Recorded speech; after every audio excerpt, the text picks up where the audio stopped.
بسم اللہ الرحمن الرحیم۔ السلام علیکم ورحمۃ اللہ وبرکاتہ۔ مسلسل 40 دن نمرود کے آتش کدہ میں رہنے کے بعد حضرت ابراہیم علیہ السلام ملک شام کی طرف ہجرت فرما گئے۔ راستے میں ایک شہر خزائن الوجہ میں قیام کیا۔ ایک صبح آپ نے دیکھا کہ سب لوگ محل کی طرف جا رہے ہیں۔ پوچھنے پر پتہ چلا کہ یہاں کی شہزادی نہایت خوبصورت ہے اور 7 ملکوں کے شہزادے اس کے لیے رشتہ لے کر آ رہے ہیں۔ جس کو وہ پسند کرے گی اسی سے شادی ہوگی۔ روایت ہے کہ اس شہزادی کے حسن کی شہرت بے انتہا تھی۔ حضرت ابراہیم علیہ السلام بھی اللہ کے حکم سے محل تشریف لے گئے۔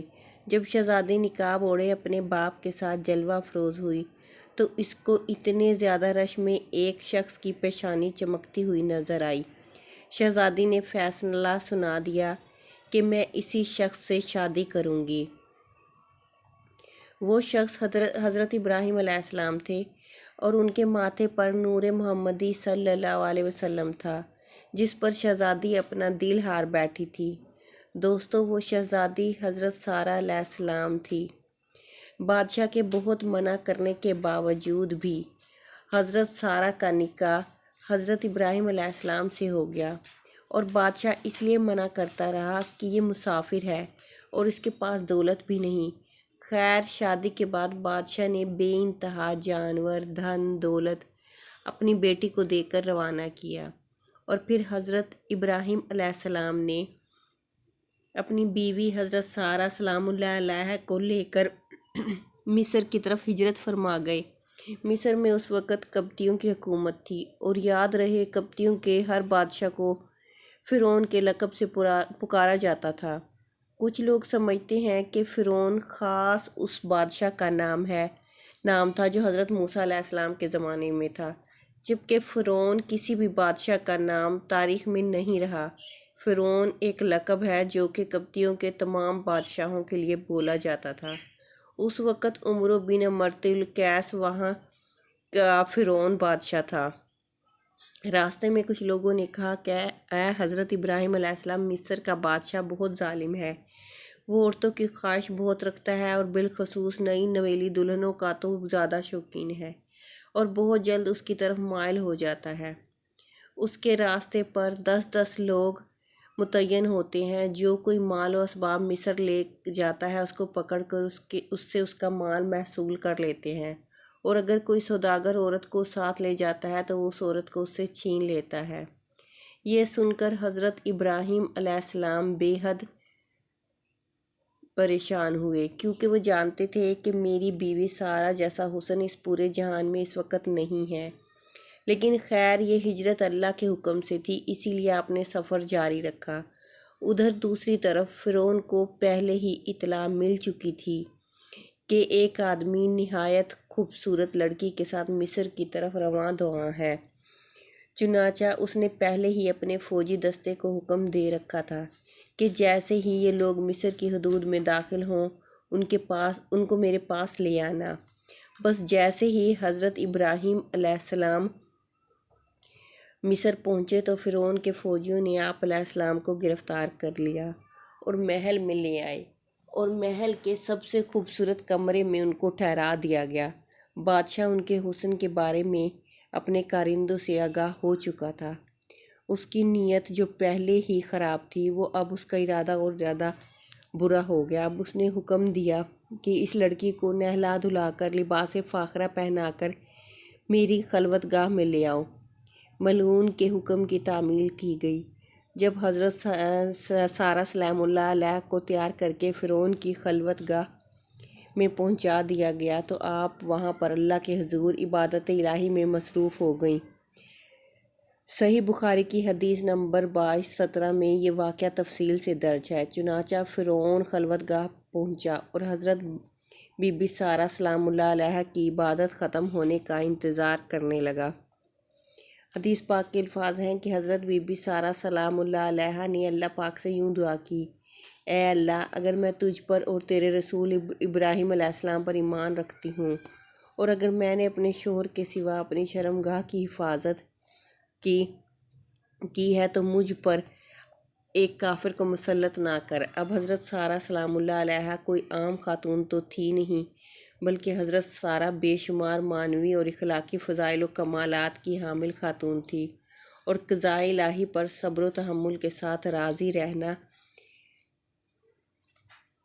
ان کی اہم خصوصیت تھی، اور اللہ پر اعتماد و بھروسہ، عبادت اور ریاضت میں خلوص اس خدا پرست خاتون کی دوسری صفتیں تھیں۔ اگرچہ آپ شادی سے پہلے بہت ہی مالدار خاتون تھیں، لیکن حضرت ابراہیم علیہ السلام سے شادی کے بعد بے پناہ مصائب و آلام برداشت کیے، اور اس راہ میں نہایت صبر و تحمل اور اللہ پر مکمل اعتماد کے ساتھ زندگی میں پیش آنے والی مشکلات کو سر کیا۔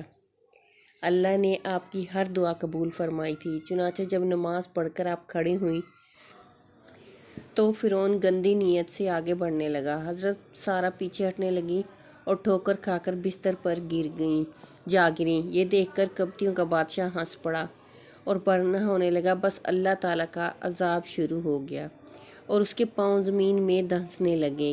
یہ دیکھ کر بادشاہ کانپنے لگا اور معافی مانگنے لگا۔ تو حضرت سارہ سلام اللہ علیہ نے اللہ کے حضور میں دعا کی کہ اے اللہ، اگر یہ مر گیا تو لوگ کہیں گے کہ سارہ نے مارا ہے۔ چنانچہ وہ پھر چھوٹ گیا۔ جیسے ہی زمین نے اس بادشاہ کو چھوڑا تو وہ دوبارہ سارہ سلام اللہ علیہ کی طرف بڑھا۔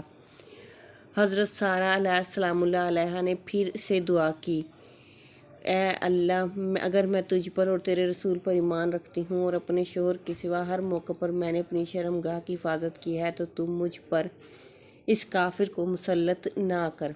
چنانچہ وہ پھر تھرایا، کانپا، اور اس کے بعد اس کے پاؤں زمین میں دھنس گئے۔ بادشاہ پھر سے معافی مانگنے لگا تو حضرت سارہ سلام اللہ علیہ نے پھر وہی دعا کی کہ اے اللہ، اگر یہ مر گیا تو لوگ کہیں گے کہ اسے سارہ نے مارا ہے۔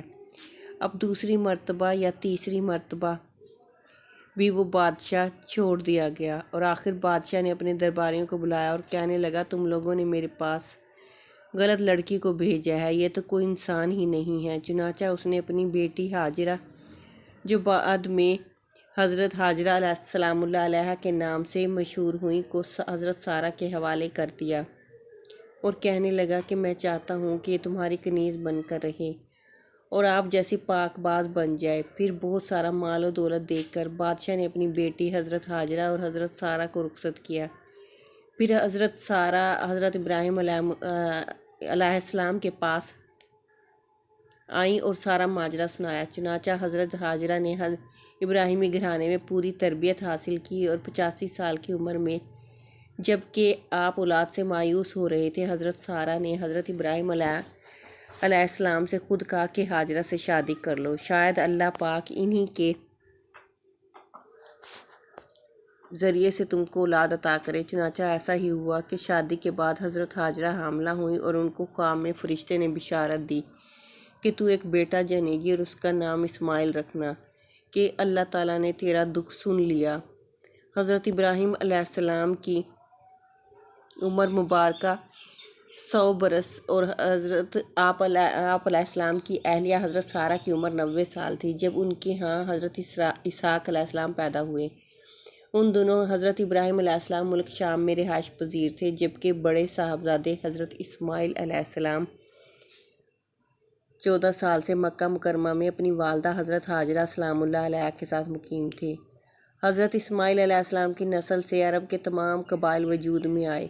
حضرت اسماعیل علیہ السلام کی ہی اولاد میں خاتم النبیین حضرت محمد صلی اللہ علیہ وآلہ وسلم دنیا میں رونق افروز ہوئے، جبکہ حضرت اسحاق علیہ السلام حضرت یعقوب علیہ السلام پیدا ہوئے، جنہیں اسرائیل بھی کہا جاتا ہے، اور اسی لیے ان کی نسل کو بنی اسرائیل کہتے ہیں۔